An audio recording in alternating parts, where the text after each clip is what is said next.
Sarah wants me to share my password with her, and that's a violation of no doubt in my mind. We're good? Okay, thank you. It's 7 o'clock, so I'm going to call us to order and invite everyone to join me for the Pledge of Allegiance.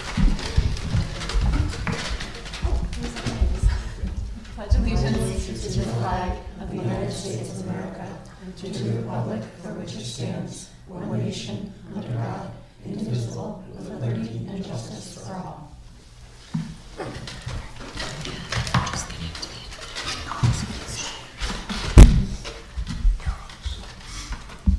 All right.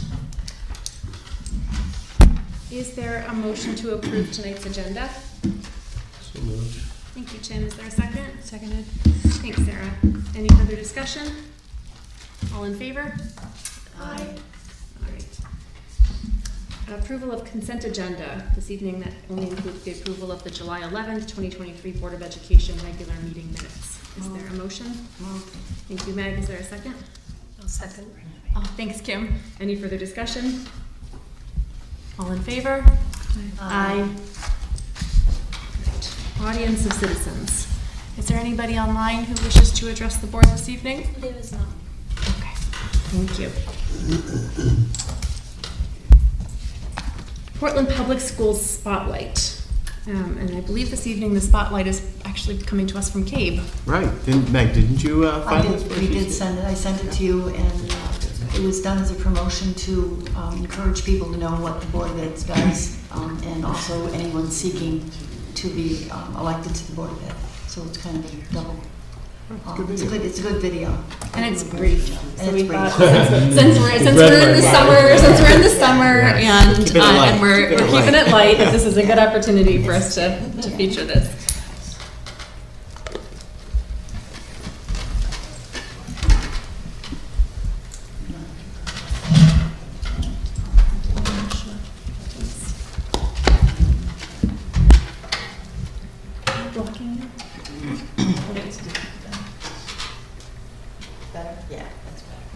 Janice Keefe. I'm on the Stratford Board of Education. This is actually my fourth year serving on that board.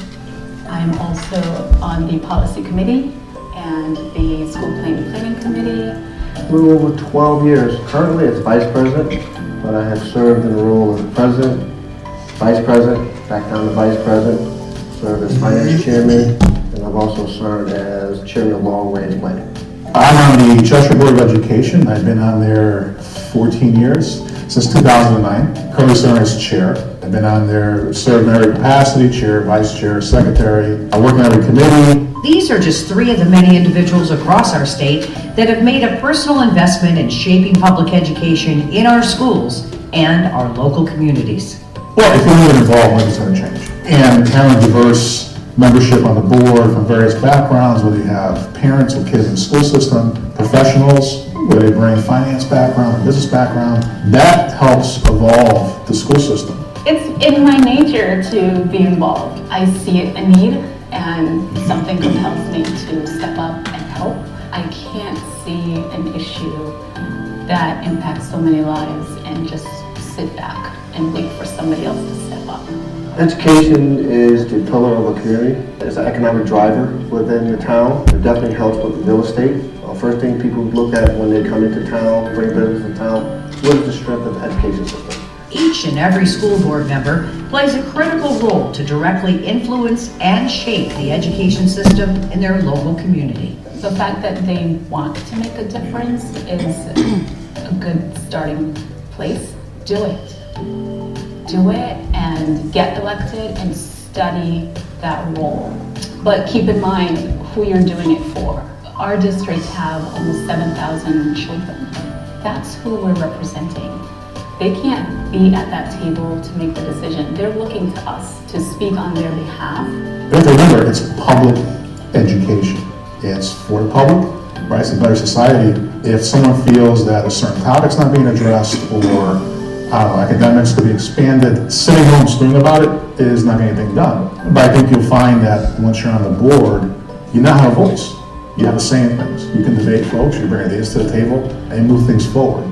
The job is free, you work for free, but the payout that you get is enormous through high school graduations, through the awards, seeing that children grow. More importantly, when the child grows, the town grows, because children are our most precious resource, and every adult should have an opportunity to have a say in it.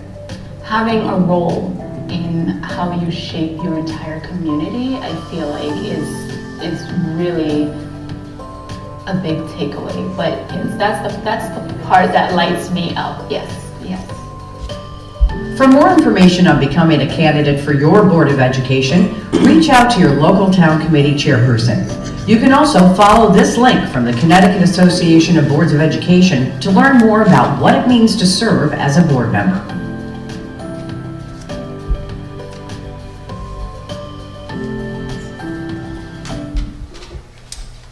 Well, if there was any question as to what our role is and where our focus is, that pretty succinctly puts it in perspective. It's all about kids. Well, thanks for sharing that with us, Mike. All right. And I think it's worth mentioning too that so Cabe produced that video, and I had a letter from Cabe this week thanking the Portland School District for renewing our membership with Cabe and encouraging us or reminding us about the resources that Cabe offers us, and encouraging all of our board members and us as a district to take advantage of their various services. Their continuing education and their policy manuals and all of that.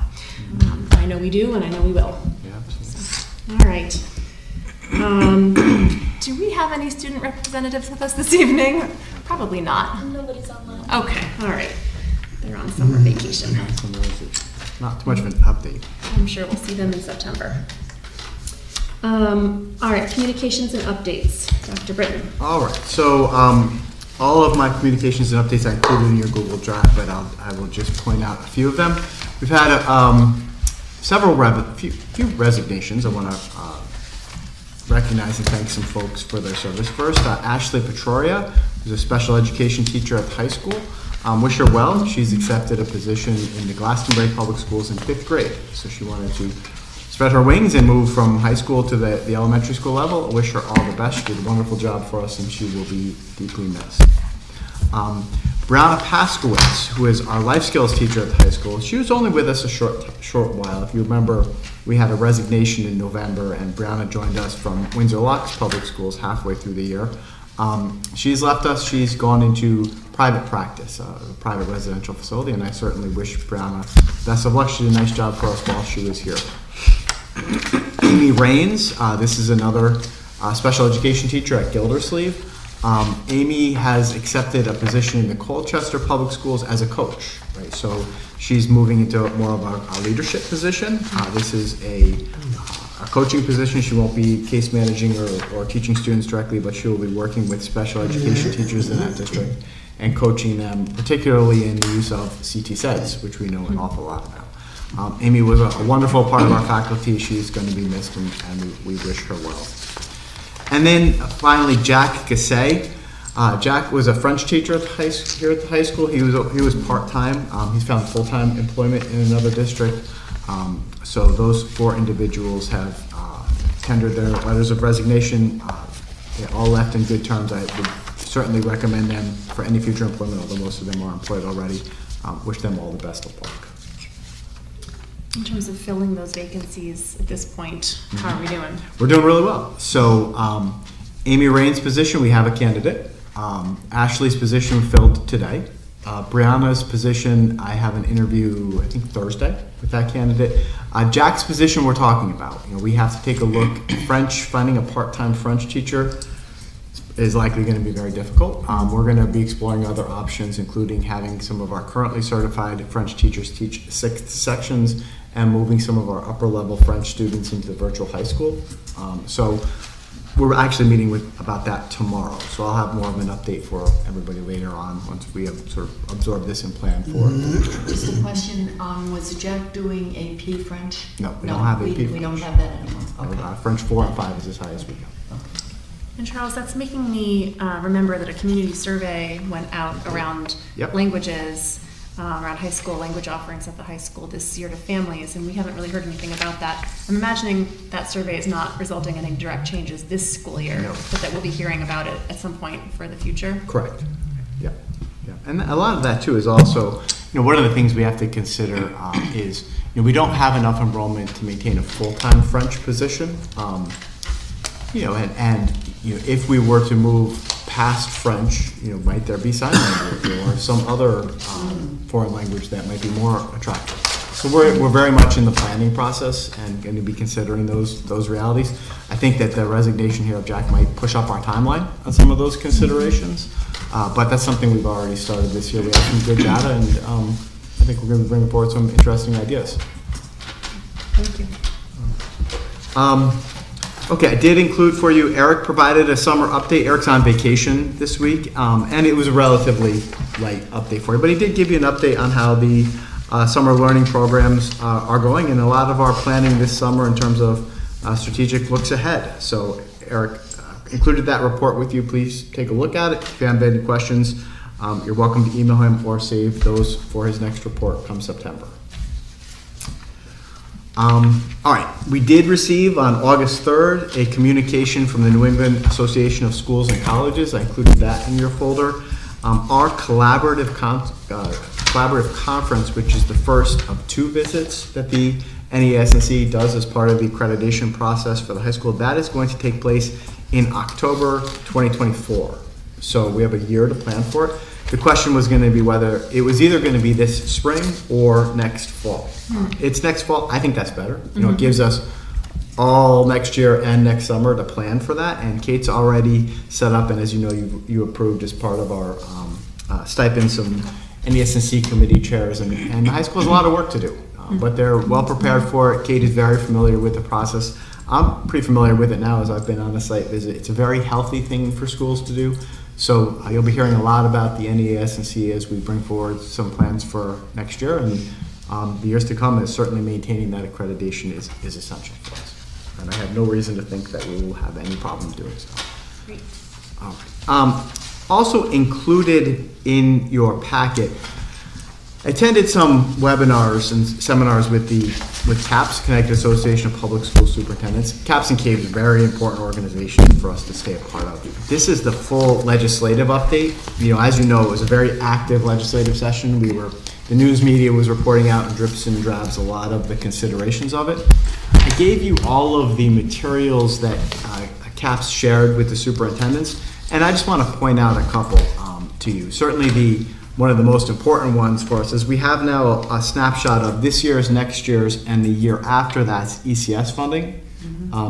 It's not changing much. It's going up a little bit each year.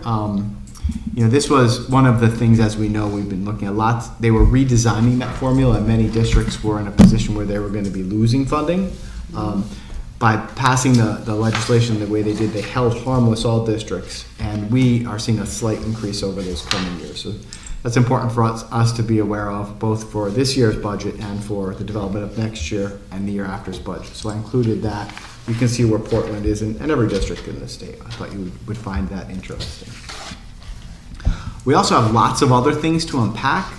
All of the things I'm going to mention briefly here are going to have to be vetted through policy. We haven't gotten the most recent policy update packet, but I'm confident in it. A lot of the things I'm quickly going to go over with you will be referenced. We also have a lot of work to do in curriculum because some of the legislation affects high school graduation requirement, and we have to take a look at what the new requirements are and then what the flexibility that we have with respect to some of our existing requirements. So, of course, we know there's a new kindergarten start age. That is not for this year's kindergarten class. That's for next year. I'm sure you're paying very close attention to that. More information is going to be coming out about that, but starting next year, you have to have turned 5 by September. There is going to be a process by which parents can request to start before they turn 5, and then there's some type of a developmental assessment that we have to do. I haven't seen that yet. I'm not sure how that's going to play out, but I know Dawn and Jessica and I have a lot of work to do as we start to understand that and then study the implications of that, not only from a teaching and learning perspective, but this has the potential to create a bubble, right? Could create a bubble in next year's kindergarten class by creating a relatively small kindergarten class in one year and very large kindergarten class the next year if we're essentially redshirting a whole group of students.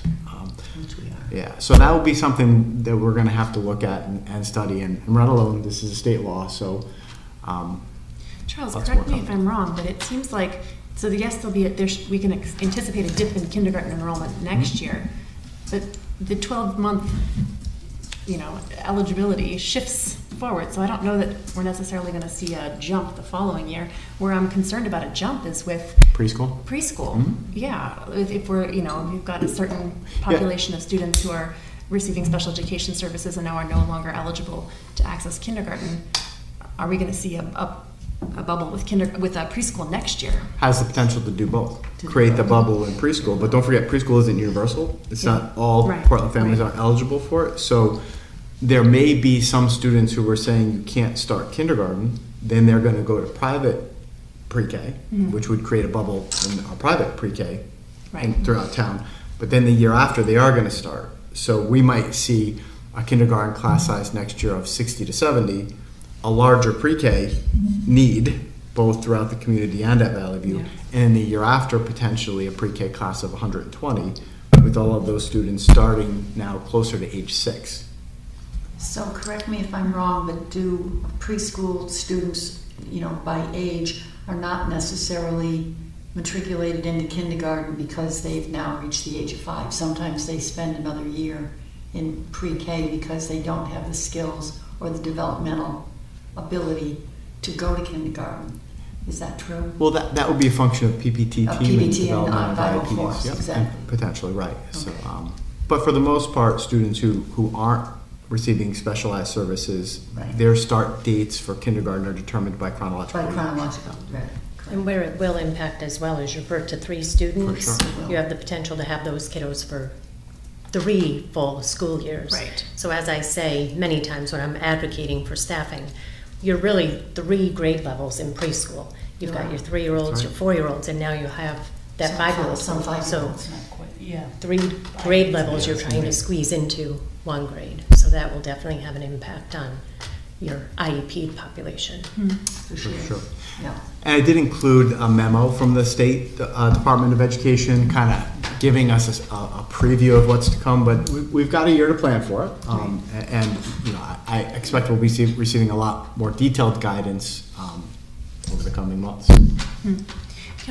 Maybe this is not the right time to ask this question because it sounds like we'll be getting more information, but I'm curious, when I had read what we'd received about the process by which families could appeal the start date, it sounded like that process has already existed in the past, but it's been kind of up to a district to decide whether or not they permit that, or whether they accept appeals from individual families regarding individual children. So is this going to be a mandate for us to accept appeals from families, or will we be making a decision as a district about whether we welcome those? That's the big question, right? I mean, what exactly is that assessment, and what is it grounded in that we would say to a parent, yes or no, right? And that's, I'm sure that is going to be where the rubber really hits the road, is when parents say, we want the assessment done, what that assessment looks like and how we use that to determine whether we're allowing students who aren't 5 yet to start in September. Yeah, that's something, because the reality is in saying no, that you're saying to the parent, well, you have to pay for another year, potentially, if you're private, of pre-K, which any of us who have kids know is quite costly. So the other thing is the Office of Early Childhood Management was supposed to be working on a universal kindergarten assessment for the entire state. Right now it's done district by district, and there are 46 or 47 states that do have a universal pre-K screening or K screening. So that's been coming for a few years, and maybe this is going to be the catalyst that's going to push that forward. So it's not, when we say that parents can waive entry into kindergarten prior to being 5 in September, the assessment would be the guiding document that would make the determination. So we hope, and I've been talking about this at CABE for 3 or 4 years now, because we put it in our resolutions every year, and we go to the legislature and we, say, we need this pre-K, K screening for everybody, so it's universal across the state. And I think we're beginning to see people are listening.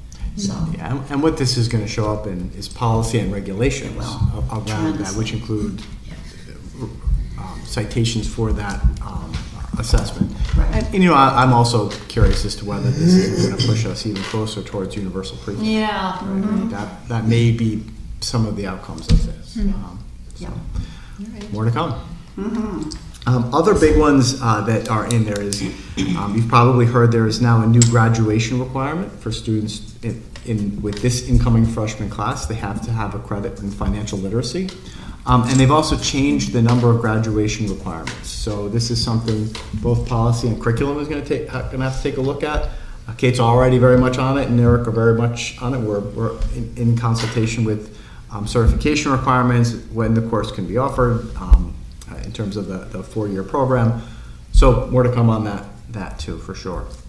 Charles, a question in that wording regarding the financial literacy course, that requirement, it had wording around capstone. Is that also for the freshman incoming class? It wasn't clear with the wording, or if that's starting effectively now. Yeah, so that's different. Right now, the previous high school graduation requirements included all graduating seniors had to complete a capstone project, right? That has been repealed. So capstone projects are no longer required as a function of state graduation requirements. It's now a local project. So in addition to the financial literacy curriculum, is going to have to take up a discussion about whether we would like to continue to require capstone as part of graduation or not. For this year, we're going to keep it, of course, but this will be for the current freshman, sophomore, and junior classes, whether this is something we want to continue. And I know that Kate and her team are very much talking. It was complicated because there were a couple of bills and they were codifying things. There was one final bill in June, and that was the 800 pages of whatever. And there were some complications, and I think people are still trying to figure out what that all means. I think the financial literacy could be considered a civics class. So again, it's, what does it really mean? It's going to be changing curriculum and policy. Yeah, it's complicated. Right, and that was one of the big interesting things as part of the discussion I was listening to when CAPS was presenting this, is that financial literacy class taught by a math teacher or a business teacher? Right. And the response was it could be taught by a math teacher, a business teacher, or a social studies teacher. Because certainly, as we know, business and math are shortage areas, and I don't know that we're minting enough new math and business teachers to meet that demand.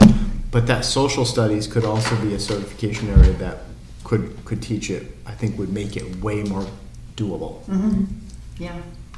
And I think kids going forward in 2025, 26 will have more choices for electives. There's less required, but more elective classes. And again, that changes what we've been seeing right along with, mandated 23 or 24 credits. Now it's backed up to 22, but they will still have to have 25 or 24 to graduate. But it's going to be elective kind of things, which puts pressure on us as a small district to offer those elective classes. For sure. So yeah. Yeah, and it's something curriculum committee is going to have to take a look at. You guys have your work cut out We're for going you. to have some important conversations ahead. Which is exciting. It is. It is, because it's what kids need to know going forward. Absolutely. And then, of course, just two others, some new reporting requirements and some new professional development requirements, including new required training for new Board of Education members. I'm not sure if you saw that. I'm not sure what that training is going to entail and who's going to provide it or what it will be, but we may need it come November. Right? I believe Kate is working with the Department of Education. The Department of around what Education that is actually looks like. going to be putting something together with Kate. So it's going to come from the Board of the State Department of Education. Right. But people will have to pay attention and take some classes. So we are going to be very busy this year, trying to figure all of this out and looking forward to guidance. I went to Seattle and on the plane I went through this whole thing and I was like 23, 24, 24, 25. Oh my God. And what does that mean? Yeah. Saying we had that conversation. Yeah, it's a lot. There's a lot. But we'll be okay. I'm confident. Also, you probably heard on the news that the governor just this week, always seems like right before a board meeting, announced that breakfasts will be free for all students next year, and that lunches will be free for students who are eligible for free lunch and students who would have been eligible for reduced price lunch. So free breakfast for all students, free lunch for students who would be eligible for free lunch and reduced lunch, and then it's for pay for students who weren't eligible for free or reduced lunch. Did everybody kind of follow all those things? That's great. Yeah, so I'm meeting with Stephanie and John White, I think this Friday, to kind of start to figure this out and make sure we're communicating to the affected families in the district. So I have a request. Sure. Can we make sure that we're not serving Lunchables to kids as part of a free lunch? They are the most awful things that we have been serving. The Lunchables that come in a box, pizza and pepperoni and mozzarella cheese, and the kids get these little cardboard discs to construct a pizza. We've been serving them twice a week at my camp. They, as part, one of them is pizza, and the other one is cheese and crackers for lunch. They're awful. So can we make sure that when we look at, I don't think I've ever seen that in our schools. My kids haven't described that when they've been eating lunch at school. I don't know. Well, this is approved now. Lunchables have been approved by the FDA or FAA or whatever the government organization is. They're awful. I just want you to know, and I'm hoping that we don't serve them. They're not nutritious, and they're. Let's check with John. Yeah, we can ask John White what he's going to be offering. To follow up, Middletown schools right now. All the free lunches come out of Middletown schools. And to breakfast. follow up on that, the free breakfasts are chocolate chip muffins. Yes, they are. So glorified, They like are. basically And cupcakes. Cocoa Puffs And strawberry streusel. So again, I don't know what control we have over this given the contract with, is it Sodexo? But I think any gentle pressure we can apply to provide healthful breakfast is a great start to the day. And the other thing is that we've been getting green peppers every week, every day, and the kids don't eat green peppers. Little kids do not eat dark green. You're talking about in Middletown. Yeah, in Middletown. Yeah. But I don't know if anybody's seen the lunch here that they're serving to the summer school kids. I'll find out. Yeah, please. Yeah. Because I feel guilty that we've asked for free lunches and we got them, and it's like, that's not free, this is health related. Yeah, I actually think it puts kids who are at a disadvantage at a greater disadvantage because it's less nutritional food. I agree. Okay. Let me find out. That's my I will soapbox. report back to you for sure. Yeah, thank you. Two final things. South Windsor, we're heading tomorrow. It's right now. Stephanie, Bob Shea, and I are going. Is anybody else able? I'm not able. I'd love to go, but It's okay. No problem. I'm a maybe. I'm gonna. You're a maybe. if Okay. I'm gonna try. Yeah. I'm gonna call somebody when I go home. Well, shoot me a text in the morning if you'd like. We're meeting at Orchard Hill Elementary School. Kate Carter is going to meet us there with her facilities director at 10:30. If you need a ride, Bob's going to drive us in our new minivan. I love that. Yeah, That's we took possession of the new minivan for our transition program. We're going to leave from Town Hall probably around 9:45 or so. So if you want to ride, come on over. Bob's going to drive us, and I don't know that it has that many miles on it yet. So riding a brand new minivan sounds interesting. And I think we'll probably be back around 1:30, 1-ish or so, depending on how many questions we have. But this is a really interesting opportunity for us to see the connection between the 2013 Ed Specs report, what it looks like in bricks and mortar, and then also to just pick the brain of Kate Carter, who is extremely highly regarded as a superintendent who has led an ambitious series of facilities improvements in South Windsor. So I'm looking forward to it. I believe Stephanie and Bob are too. It'll be a good field trip. And if you can join us, great. Shoot me a text in the morning. And if you can't, that's fine too. I'll take good notes. I'm really, really glad it's happening. Okay. Yeah. Thank you. And then finally, just don't forget, Monday the 21st, 8:30, we're going to be here. We'll use the guidance conference room here in the high school. That's going to be our board retreat. And that's primarily for the purpose of reviewing what used to be called board goals and initiatives. I'm hoping we can start to transition into calling those things a strategic improvement plan. Right? So if we can move from certainly strategic plans includes goals and initiatives, but it includes them in a more succinct, actionable way. We've been using a certain framework this summer with the leadership team. I will have reviewed that with all of the building principals next week at our leadership, and I look forward to sharing that with you at our retreat. And we figure we'll do Middle East for breakfast, and I'm happy to pick it up and look forward to that. Can you share some of the criteria that goes into a strategic plan so that everybody kind of can focus on, because the educational goals have been really good and that's been our guidance for the last few years. But a strategic plan obviously is larger and longer. If you can share like a template or something maybe with us before the Sure. Yep. that would be helpful. We should have it by this time next week. I'll be close to having it. We're meeting next Wednesday, Thursday, and I'll package it all up. I think we're going to be hearing more about the taco framework Yes. that Eric and Charles have alluded to I like in the COAT. previous I meetings. want to call it the COAT framework. I like it. You're going to call it the what? I like the COAT framework Coat. better. But taco is so friendly. Yes, I love tacos. Yeah. Did you Yep. Did you want to mention just briefly our meeting with First Selectman Curley a couple of weeks ago?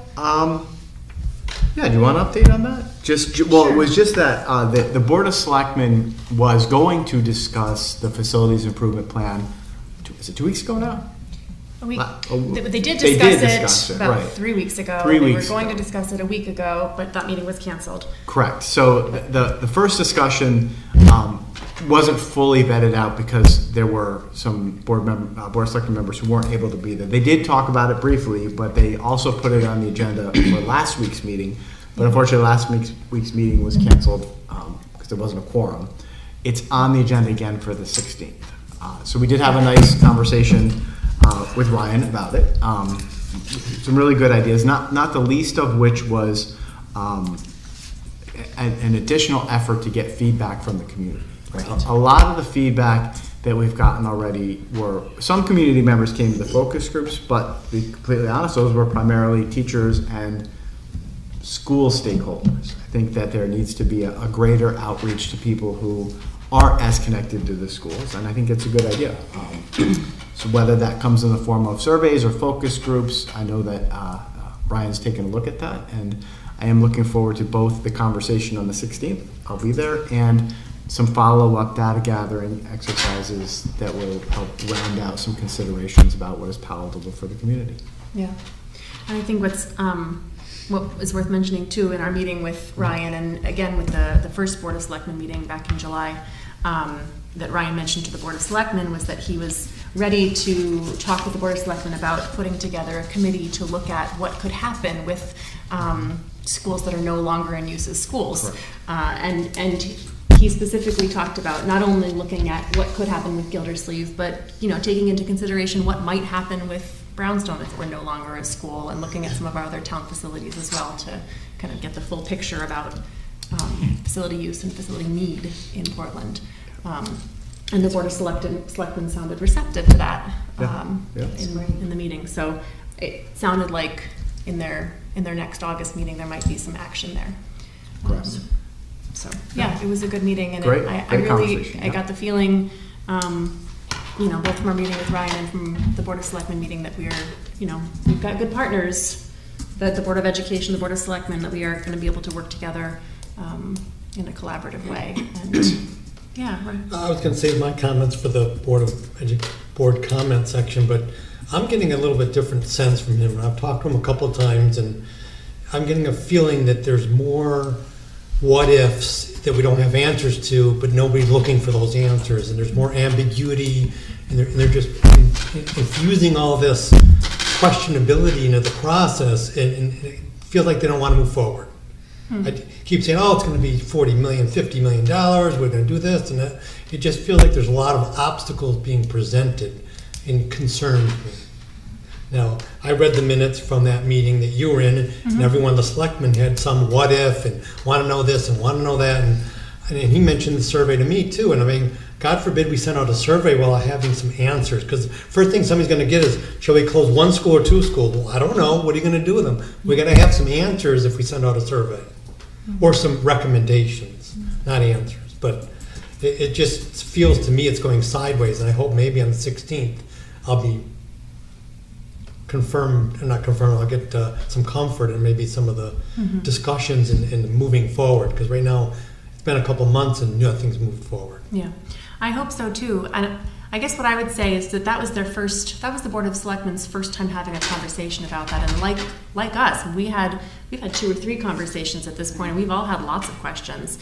I think the Facility Study Committee did excellent work, and also we have to do kind of our own vetting and make sure that we feel comfortable moving forward with whatever plan we move forward with. So I kind of took that as the Board of Selectmen doing their due diligence as well, asking their questions. But yeah, I agree with you. I hope that we can start to see some progress moving forward, particularly with a committee that can look at what might happen with the Gildersleeve, so that we can have that information to share with the community over the next few months. That's the thing. I think we've got a solid understanding of all the questions. Yeah. We don't have any of the answers or recommendations. You know, we're not going to have that firm, but we're going to have some, well, we could do this, this, or this, Mm-hmm. or we've talked to a realtor, we've talked to a contractor, we've talked to whoever. I mean, he's throwing out numbers like demolishing Gildersleeve $3 million. I talked to my neighbor next door. He says that's a ridiculous number. He's a contractor. So, I mean, we got to make sure he's not throwing out numbers that haven't been validated through a bid process or through a series of other people commenting. You know what I mean? Because people are going to say, well, where are we coming up with $3 million? Well, maybe that's not the right option. You know Well, what I I mean? think though that a committee, if the selectmen put together a committee, they will have like we had the questions, what do we do? Correct. We've got some data, what do we do with it? I think the questions are good, and sometimes they sound like obstacles, but they can be overcome if you get the right information. So I think if they're asking questions, that's kind of heartening that they're going to seek them, and they'll figure out that they need a committee to do that. So my main takeaway from our meeting with Ryan, and also from the Board of Selectmen meeting, is that it seemed to me that everybody in those rooms was in agreement that doing nothing is not an option, that we need to make progress and find a solution and a way forward, because our community deserves that, and our school facilities require that. So that was my feeling. I know you listened into the meeting as well. Yeah, 100%. I mean, I think that there are two very general agreements right now. That doing nothing isn't an option, right? That Valley View, Gildersleeve, and Brownstone have reached a condition where we're on borrowed time, and that those facilities, if we're going to keep all of them, they would need to be addressed with many millions of dollars. Nobody is disputing either the sightlines report or the Fryer facility analysis or our lived experiences every day in those buildings. Yeah. They need a lot of work. They're old buildings. They haven't received significant capital investments in decades now, and they need work. That's agreement one. I think agreement two is that running 3 schools for 650 plus or minus students is very expensive and inefficient, and that by maintaining 3 schools for that somewhere between 200 to 250 students per school, long term, isn't the most cost effective. I think everybody recognizes doing nothing isn't an option, and that what we're running now is inefficient. That alone is momentum. Right. That baseline consensus, I think, is really the work both of the facility study committee, and I don't think anybody at this point is arguing, well, you don't need to do anything, or keeping 3 schools is a good idea. Beyond that, though, I think that there's a lot of questions. What happens to schools that you close, right? And those things, the facility study committee was very honest that we don't have answers to that. Yeah. That is the work of another committee that needs to get going. And that, our work with the Ed Spector plan and visiting South Windsor and developing an Ed specifications report, if we can get those 2 things going in September and October, so that we have Ed Specs report and we have a committee studying what you do with aging or closed former school buildings, I think we're on the right timeline. But the clock is ticking, because if we are hoping to make a November 2024 referendum date, and a June 30th get our grants in to the state in preparation for that, we do need to move. Right, so August 16th, I think, is an important conversation. I think tomorrow's visit is an important next step, and we've just got to keep this momentum.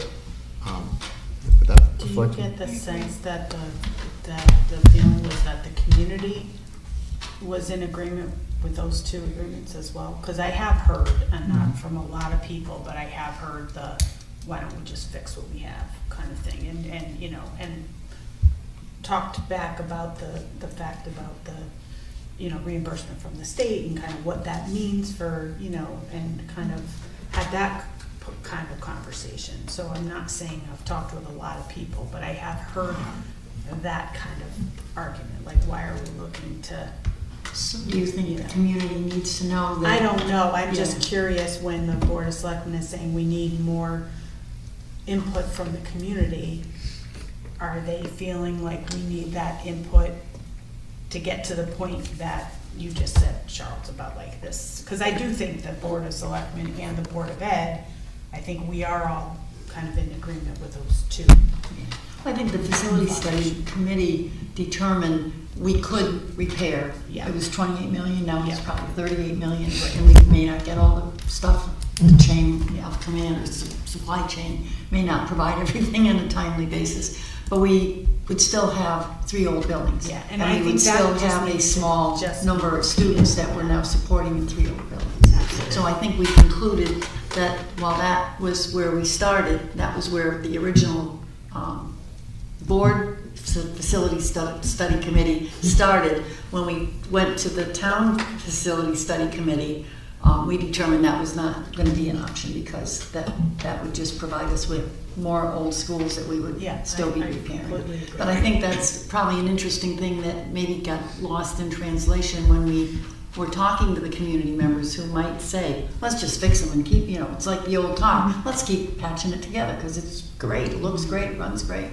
And I think we need to dispel that right away and say we've already concluded that, and that's not, We need to interrupt you. Yeah, for the one comment and one question. Because my understanding too is that I think the Board of Selectmen, I think their interest is in really investigating if we were to reduce our building uses through town and have one less school or 2 less schools. Really fundamentally understanding what are the options for those 2 rejected step-down buildings. Decommission. Feels like the Starship Enterprise. But, and so it would be time tremendously well spent, and the sooner we approach that, I think, the better, in my opinion. And Agreed. The second thing is, though, that, like the Spec Ed report, does it mean in order to pursue that and to develop it, that you already have to know, though, what you're doing, that you're going to repair everything, or you're going to repair, upgrade a bunch, but decommission 1 school, or you're going to do this other project and decommission 2 schools. And so is it putting the cart before the horse to have both of those run concurrently when you don't know? And it's just maybe my misunderstanding about that type of report and how it works. Yeah, and that's part of the reason why I'm really looking forward to speaking with Kate Carter tomorrow, and I've spent a lot of time this summer reading Ed Specs report. I think that the reality would be, if you were to maintain 3 elementary schools, you don't need an Ed Specs report. You need the sightlines report and funding to start doing the 0 to 3, 4 to 7, 8 to 10 year things that Sightline said you got to start working on. Right. If you were going to decommission 1 school and create a K3 Valley View with an extension and renovate it to new, and you would need an Ed Specs report for that, and you would need some form of Ed Specs report to turn Brownstone into a 3 to 5 school, right? That's 1 Ed Specs report. If you were to close Gildersleeve and Brownstone and create 1 large Valley View, you would need an Ed Specs report for that. I'm going to start, because it's going to be one of those 2 things. I see myself writing 2 Ed Specs report in preparation for the ultimate decision that largely, I think we all recognize, needs to come from the Board of Selectmen once they finish the work of saying, what do you do with the closed Gildersleeve? And while we're studying that, what might you do with the closed Brownstone and all of the other buildings? Because out of that, they're going to say, that's what we need to do. And at that point, I need to have the Ed Spec, got it, boom, and then, or we're doing that, in which case I'll say, I've got that ready. it's more work, Yes, a but lot. I'm ready to go. Like, Because I imagine, Charles, that these Yeah. reports, I mean, yes, they'll be different based on what the Grade plan levels. is, what the grade levels are, but also largely, I imagine a lot of the content is the same to reflect what our needs are as a district, what our students' needs are, what our teaching needs are. I was just about to say, I've almost earned myself a doctorate in ed specs reports. I've really studied them deeply, and I'm just going. Generally speaking, they match building codes and square footage and HVAC systems and like the space requirements. There would be some differences between one large school or two smaller schools in terms of ancillary space, cafeteria space, gym space, office space for OT, PT, administration, counselors. So those would be different, but the bulk of it, the 70% that is classroom space, I mean, I've looked at several ed specs and they look the same. Well, you need 825 square feet. They have to have this many outlets. They have to be compatible to have a LCD projector and data drops. You know, so that's a lot of. Well, if you need 5 classrooms, they're Technical. right. And then for pre-K classrooms, you need a bathroom. It needs to have a stainless steel appliances. You know, a lot of that is, I'd say, copy and paste, but. I mean, I've cribbed some of it, right? The other parts, though, yeah, that's, you know, the support services, where the bridge program would go, what your ABA lab would look like, what your harbor program might look like, what PT, OT space you need. That would be Kind of reflect some of our unique Portland programming. correct. Yeah. That would be different and is going to need a lot of input from principals and Dawn and support services and Fryer and me and you all in terms of designing that. So that's where, but that's the 30% of the 2 different reports that, yeah, I'm going to just start conceptualizing so that when I get the green light on the one that it is, I've got the boilerprint of it done, and then I can, you know, disappear into the mountains somewhere for a weekend and finish it, you know, and be ready to go. But that's a lot of the homework I've been doing that I think is going to culminate with tomorrow's conversation with Seth Windsor to make sure I'm thinking of it the right way. But Bob's ready, Stephanie's ready, I'm ready. We're going to be ready. And do we still have time or funding for a contractor that was supporting you with these efforts? We do. Fryer is still with us. And so then how do they play into this dual approach that you're taking? Yeah, so I'm going to very much going to be on the phone once we're ready to go with Mike Serrano, and he is the expert in ed specs, and it could, because the ed specs go to an architect, and that's what he is, and the architect uses the ed specs to create the renderings. So he sees both sides of the equation, what the report looks like, and then how he might use it. So we have the right people. We really do. Right, and Stephanie, to her credit, we met with Mike and reviewed the RFP that he responded to, and all of that pre-referendum work is still a part of their contract. We haven't finished paying them yet. They're still on the clock with us. They're kind of in a holding pattern right now, but we're ready to re-engage them as needed, and I know Mike is on deck. Stephanie, did you want to add to that? I mean, that reflects your understanding of. No, don't. They're on board. They know that they still have that last piece was written into the RFP, so they're just waiting on us to when we're ready. Yep. So just to close the loop, does that mean that they'll design the renderings based on one thing that one plan we're moving forward with? Well, and it's not just the renderings. Yeah. They're going to need to look. At that point, we got to get to one, because it's not just the renderings that's super important. It's the cost. Okay. Well, we're not moving forward with them in that final piece of the RFP until we know how, as a district, we're moving forward. Exactly. And then once we're there, we finish up that one and get it to them, and they will look at it and say, doable, not doable. Yeah. And then in my conversations with Mike, he will also say, all right, well, now that you've got your plan, hey, you might want to do this little environmental study, or take a look at this, because our experience has been that in other districts, like Cromwell, hey, you didn't do that study first, it jammed you up later, and now you have to go back to the voters and ask for another how many millions of dollars, right? So they'll provide guidance to us around that. Exactly. Once we get to the point where we're at one plan, they'll start to spec it out give us those renderings, but also then guide us in terms of how much that's going to cost, and what else might you do pre-referendum to make sure that that cost is correct. Well, and the number of students that we're supporting will be the governing factor as to whether or not we get what we want in the ed specs as well. Right. Because the state has its own formula, and as he said, hallways are narrower, classrooms have certain sizes, they have certain requirements.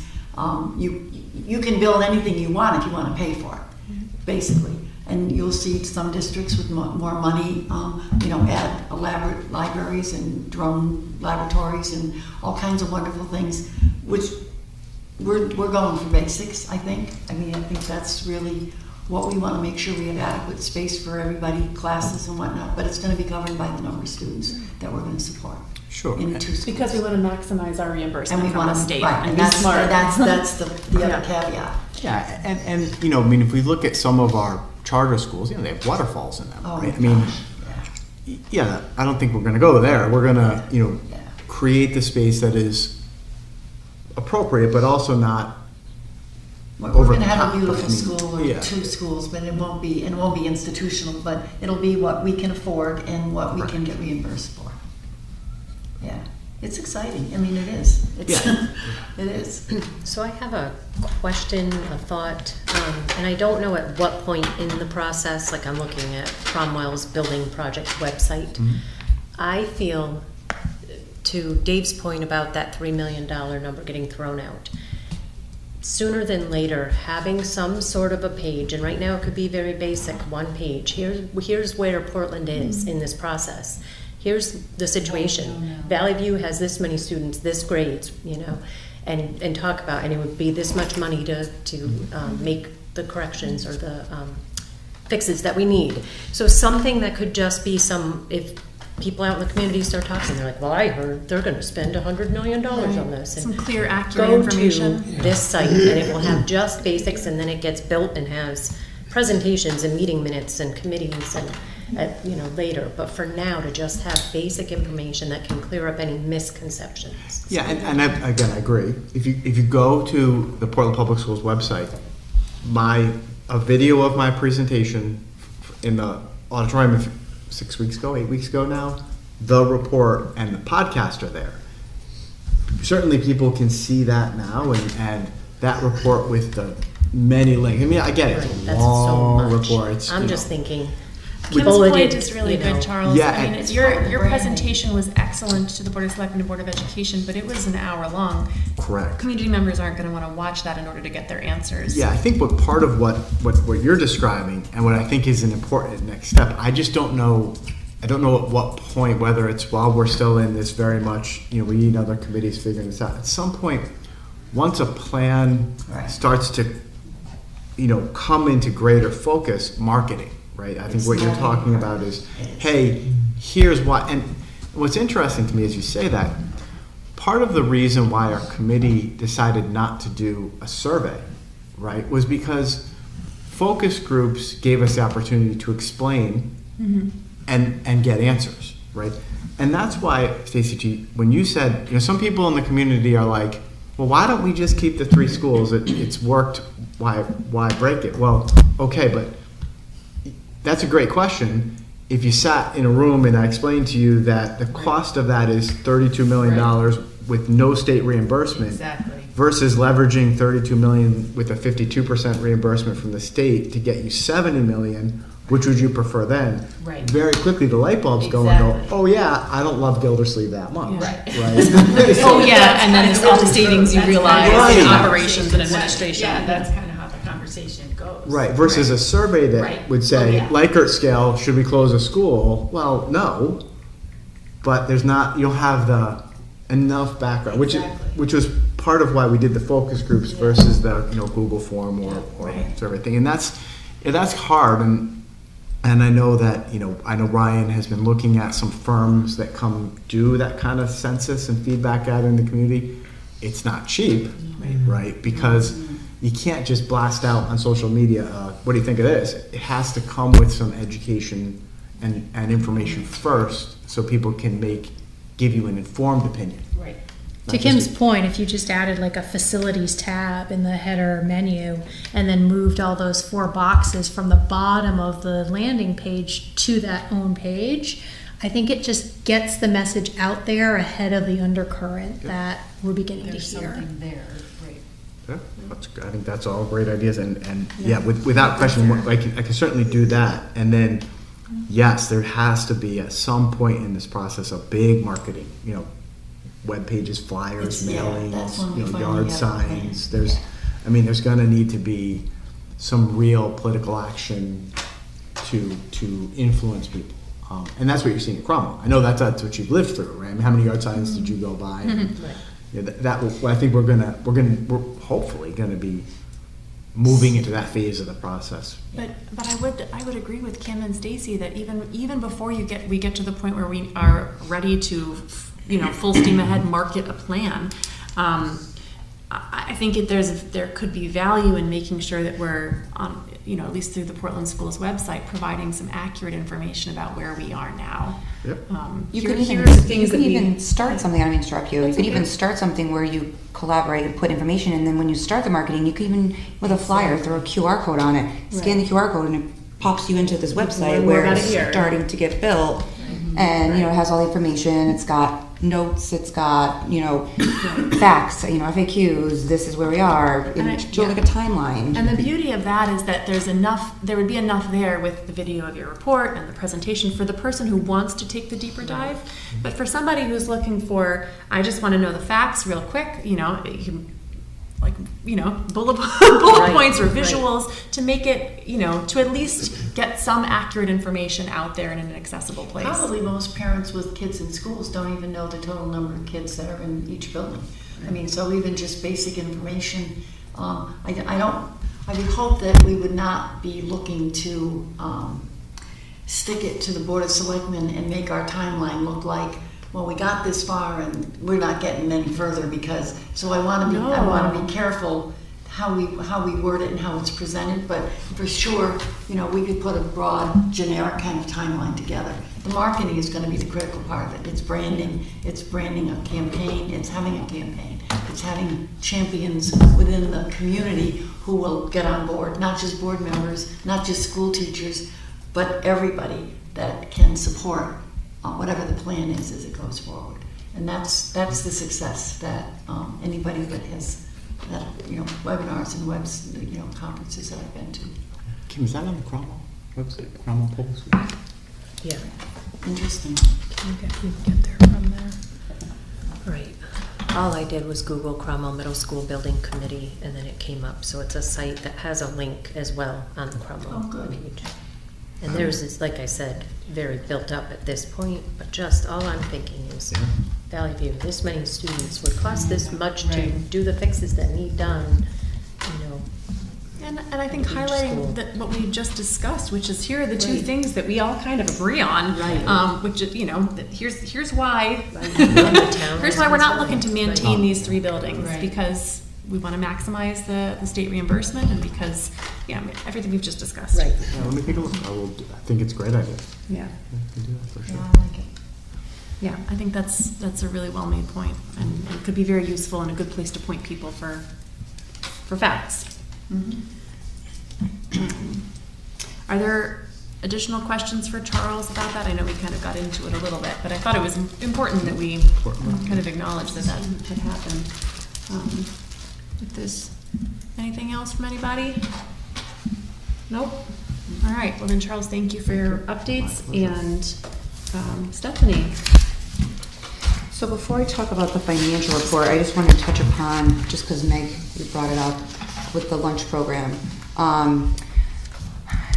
We had this in place before COVID, and then COVID happened. It kind of slipped through, and it came up when we had our audit with the state. So districts are supposed to have something called an advisory council. It's not the wellness committee, it's not the wellness policy, it's a council where it's supposed to be students, staff, parents, where we come together, even if it's quarterly.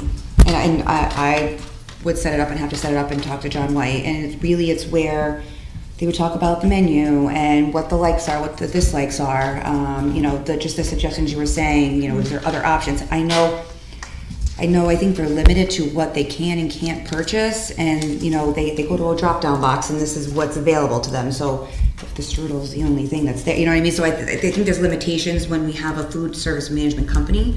I don't know if it's different, if it's a whole, you know, a district run one, but that is something that we have to, and I am gonna implement starting next year, to at least get some feedback and see what, I mean, obviously kids are gonna love the strudel, but parents may not.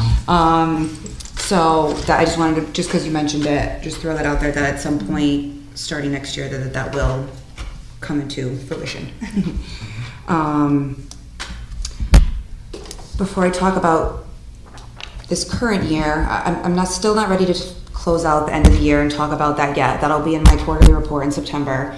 My state report's due September 1st. I'm still moving stuff around, making entries. I will say, I know we went back and forth between the IDEA and the ESSER money and the open choice rollover funds.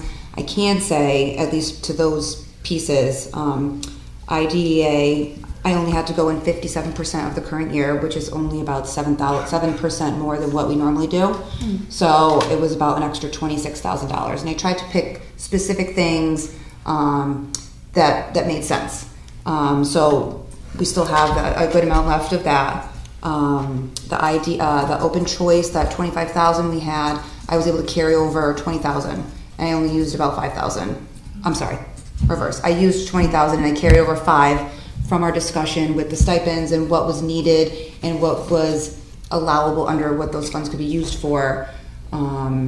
So I took about $5,100 and rolled that over to next year to use for the athletic coordinator, and then I kept the 20 to put towards the deficit. And then the ESSER, I used about 33,000 of the 79. So we have 45, give or take, left for 23-24, above and beyond what we already are using for the teachers, the paras, summer school, right, and all that stuff. So we have about $45,000 left to work with. And then in September, I'll give you the final numbers of everything and how we ended. But I just wanted to share that piece of it because I know we kind of talked about that a lot. So I think in total, the deficit ended up being, after we closed everything out, was around $59,000. So it wasn't as terrible as what we thought it was. You know, after closing POs, it always ends up being less. But still, it's nerve-wracking seeing that large of a number. But we figured it out and it worked. And this year so far, everything, I was talking August 8th, I mean, we're in balance. There's nothing out of the ordinary that I see coming up or know of in the back of my mind or that could happen, but anything can change. If you look at the drawdowns, it's pretty accurate to what it should be. You'll see the temporary payroll 12,000 line. That's mainly summer school, so that's why that's drawn down the most, because most of that funding is for ESY, and then the rest of that balance will be for the small things throughout the year. We're starting to encumber purchase services, supplies and equipment in the facilities line. Starting to get some outplacement tuitions in that hopefully we should be in fully in September to see what that looks like. But other than that, there's nothing that stands out to see out of line. We're still hiring, you know, a few people here and there. So we should stay within balance there. So knock on wood. Everything looks good as of right now. That's great. Okay.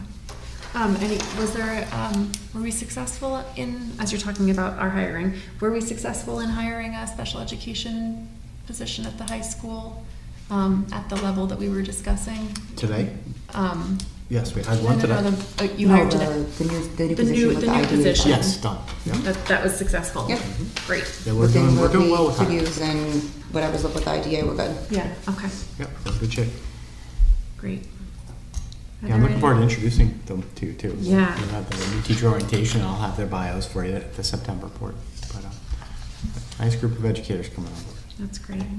Are there questions for Stephanie about her report? I'm curious, Stephanie, just as a point of information, with like tuition to LEAs and state, how are we generally paying out or being billed for that? Is it quarterly, monthly? Or does it vary? It varies. Some school districts, like the whole thing up front. But then we said we can't pay it up front because what if the student withdraws? So we usually negotiate those to quarterly. So we'll pay those September, December, April, June. But most of them are monthly because a lot of them, their services change. So they like to be accurate with what they bill us with. So that's why usually it's monthly. Okay. Thanks. Same thing, transportation is monthly because needs change. Yeah. But yeah, there's only a few that ask for it all up front. Okay. Any other questions? No? All right, thank you so much, Stephanie.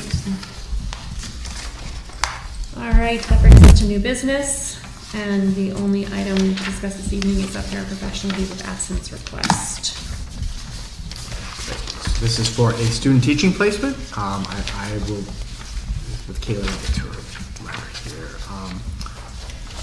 Right, so Kayla is asking for the first 2.5 months of school year to complete her student teaching. We've certainly done this in the past. It's a wonderful opportunity for her and us, and if we have positions available thereafter, she does a nice job, it'd be great. It's part of our efforts to build teachers, right? So I completely 100% support this request. Are there questions for Charles? Is there a motion? I'll make a motion to allow Kay Bartlett, paraprofessional, for a leave of absence per her request to complete her student teaching. Thanks, Meg. Is there a second? A second. Thank you, Sarah. Any further discussion? All in favor? Aye. All right, thank you. Okay, under old business, we have the IT department technician job descriptions that we are revisiting, and Eric helped us out and cleaned up the revision dates for us. And I don't believe there were any other changes. No, correct? the revision date's on there, 7/1/23. Yeah, And don't forget, personnel also reviewed these. We haven't filled the positions yet, but they have been posted, anticipated. Pending your action tonight, we'll be ready to go forward. And again, this is part of our restructuring the IT department so that we can get additional person power. Yes. We are adding another person by essentially turning one position into two. This is essential for us, as Eric mentioned as part of these reports. We have so many end users now and so many more devices out there that are help desk.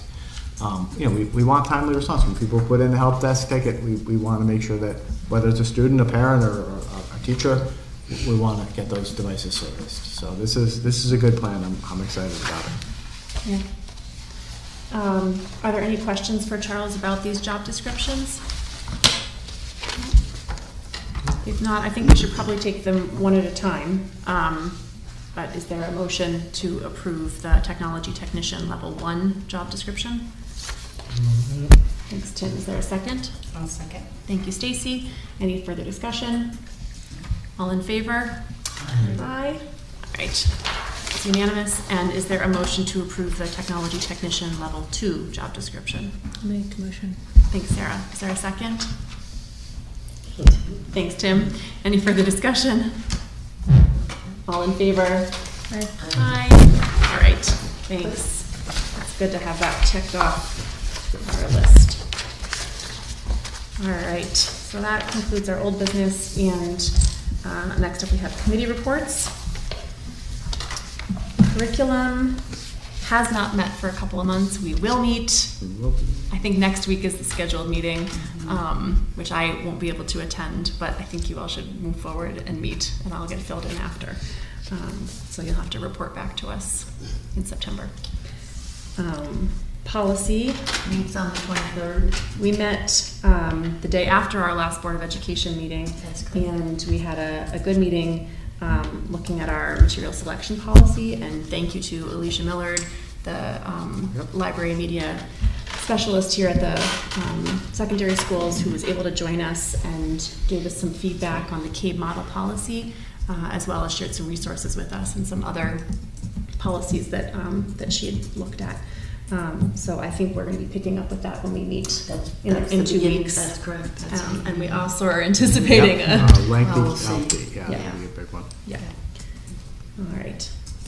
Personnel, we have not met this month. Buildings and grounds. We'll meet on the 14th. We will have a meeting. with some information about summer work, hopefully, and also the on-site visit. Great. CREC will meet on the 15th, which is coming up next week, the beginning of the school year. They also have a big book bag, school supply distribution, big block party actually, which is fun. That's going to take place on the 16th. And I will be away, so I won't be able to attend, but they give out hundreds of book bags and the kids get some school supplies to get ready to go. So it's exciting. That's great. Dave, Board of Selectmen? Nothing, they canceled last meeting. They will be discussing, they have us on the agenda, I believe, the school On the 16th. facilities for the 16th. I know I won't be able to be at that meeting, but it sounds like you will be. Yeah, I will be. And maybe some other folks from the Board of Ed will be there as well. I'll try to be there also. Committee on Solidarity, I know we're still looking for somebody. Yeah, they met tonight, unless they canceled and went to the concert. Oh, right. That's right. That sounds like if they're meeting on our Board of Ed meeting nights, that's going to prove to be a challenge moving forward, and we may just need to get an update from them in writing or take them off the agenda. Equity and Inclusion Coalition, I believe you still have not met. Right, well, they're not doing anything over the summer at this point. We're, you're on that, Yeah. right? Yeah. So we may have gotten an email. It was just an last email month, that he but put out his no newsletter, that, updated on, where things are right now, but just that they're waiting for the school year to start. Be reconvening in September. I believe so. All right. Thank you. Audience of citizens. Do we have anybody online who wishes to address us this evening? No? Okay. Board of Education member comments. Dave, did you have anything? Nothing, just sorry, I've been texting a lot tonight. I found out we lost power on that side of town. Oh, no. My side of town, so. Oh, really? And neighbor texted me that, did your power go off? He goes, mine did, and it said, I heard sirens, so. Oh, gosh. Must be somebody hit a pole or something. Hopefully everybody's okay. Yeah. Sarah? Reflecting on 3/4 of the resignations for this meeting coming from special education professionals, it seems like this is a pattern that we've seen over the course of this year. I can think of at least 3 other special education professionals who have resigned this year. And I know that each time there's a unique circumstance and they're leaving for personal reasons, but it does make me wonder why we're seeing what seems like a disproportionate amount of resignations from special educators compared to any other discipline. So I would like, as a board in some way, to investigate this. I'm just going off of my head, the numbers that the people I can recall, but I do think it warrants some kind of examination to understand how maybe we could turn the tides on that.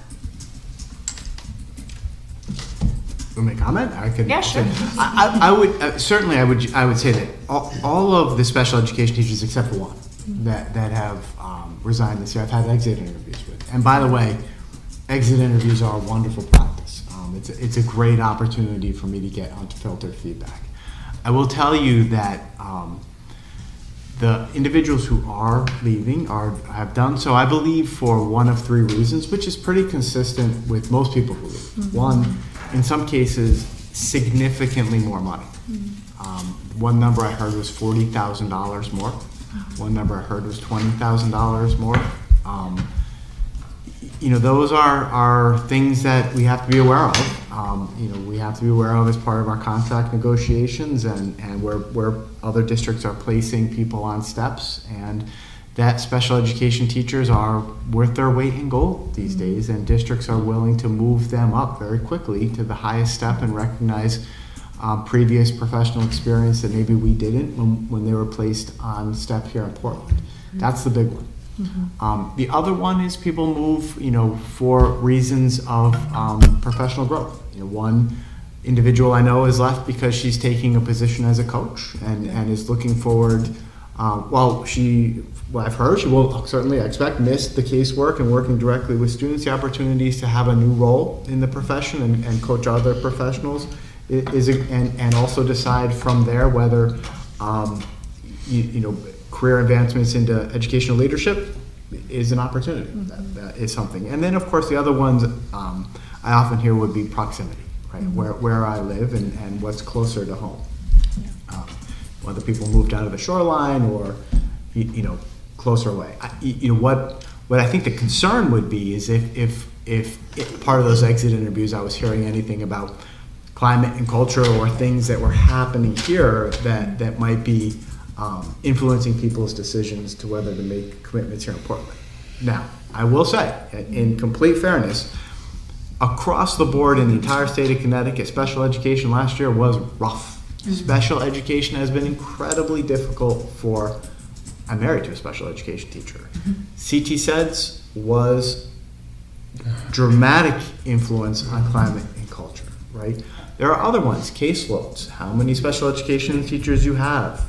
That's something we have to be mindful of and keep a close eye on. That's why I was very glad we were able to add the special education teacher to the high school. And then, of course, we have to remember that everything Dawn has been telling you about and you've been hearing about and reading about in terms of the mental health crisis and social emotional well-being and challenges of students and levels of dysregulation, all of that is managed by whom? Often special education teachers and the paraprofessionals assigned to support them. So of all of the content areas that have been most affected, I believe, by the pandemic, by the shortage, by prevailing working conditions, it is absolutely, I'm confident, saying special education teachers and clinicians that support our students. So I would say, I can say with complete confidence that this is a statewide problem. It's not a reflection of Portland, but certainly we do have to be mindful of working conditions and salary. So I appreciate you bringing that up, and I can certainly have Dawn address more of that in greater detail at her reports. But again, I do want you to know that everybody who leaves the district, I offer an exit interview to. Most people take me up on that offer, and I hear consistently from people leaving, I'm sorry to go, I love Portland, it's been a great experience, thank you in some cases for developing me, right? Bringing me up to the speed and that I am now so marketable, which is very true. But then I often will hear, hey, for $40,000 more or a 10-minute commute or a different professional experience, it was an opportunity I couldn't pass up. Right. And so I guess just in response to that, I'd be curious if we have benchmark data of how Portland ranks compared to other state districts. Do we have benchmark data on caseloads in our district? So this is the kind of thing where I'm like, well, there may be a little more legwork that we could do just so we know that we've done our level best to retain people. Yes. I don't know those off the top of my head. We regularly do look at that, and Dawn is aware of what's reasonable caseloads and what professional organizations recommend. I don't necessarily know if I've ever seen a district-by-district comparison of that. Oftentimes, a lot of that information we look at and review when we negotiate contracts too. Where prevailing wages are. We try to stay in the 50th percentile. Unfortunately, we're surrounded by districts that are well above that, right? Glastonbury and others that outpace us. So it's complicated. But the fear always is, are any of the things that are influencing teachers' decisions something that we have a direct nexus of control over that might reflect culture and climate, right? Is there anything in the schools or in relationships between faculty or relationships with parents or relationships with administrators and leadership, or the effect of policies, the effect of working conditions that we should be doing a better job of? That's the big questions. I always ask those in the exit interviews. And sometimes some of the answers I hear are like, it's blisteringly hot in my classroom, right? We're working on it, right? But I appreciate the question, and I too thought that when I had this over the past couple of weeks, and I'm very much aware of it. And every time these come across my desk, I'm always talking to Dawn and the building principals, and we're always being very reflective because we know that we absolutely have a great influence over people's decisions to say, as any principal or building leader. Right. Yeah. Well, thanks for hearing me. Yeah. And one point with that, I think it's hard. I think about me, and I've been where I am for a long time, so I haven't had the experience of an exit interview, but the field of education is such a small field that you could be working with somebody that you could just not get along well with. But in an exit interview, I'm not going to say that to you because 5 years from now, that person could be my boss in another district. You know, you never know, and you don't want to burn bridges. So I think you may not, unless somebody's winning the lottery, give you those really candid answers in those interviews. That's fair. So. I think I just want to add that I thought Dawn had participated in some kind of survey. CAVE started to do it.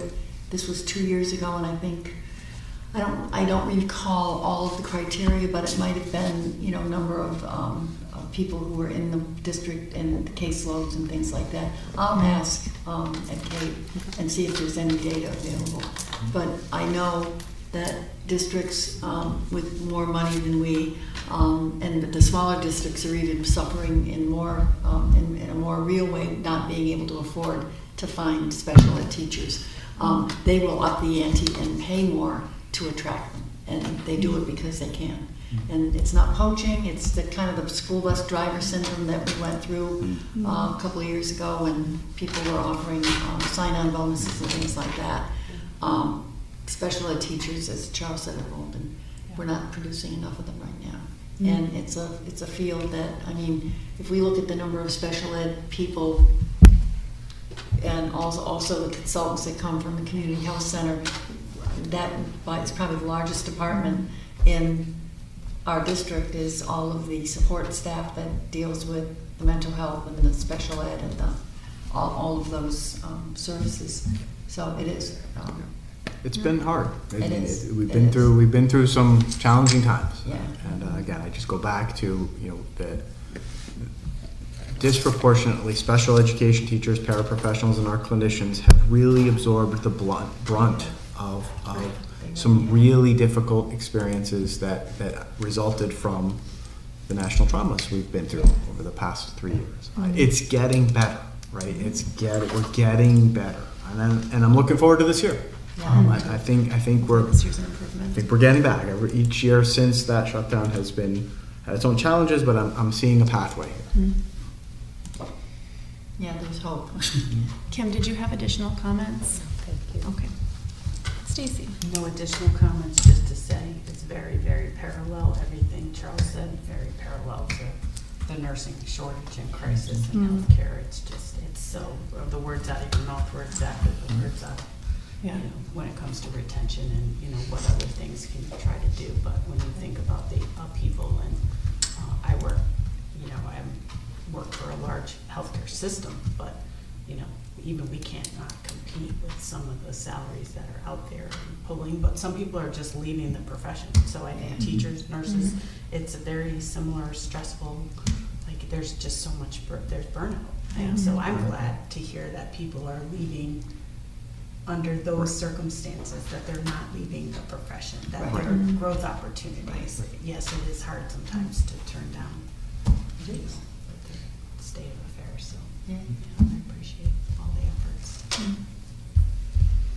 Meg, additional comments?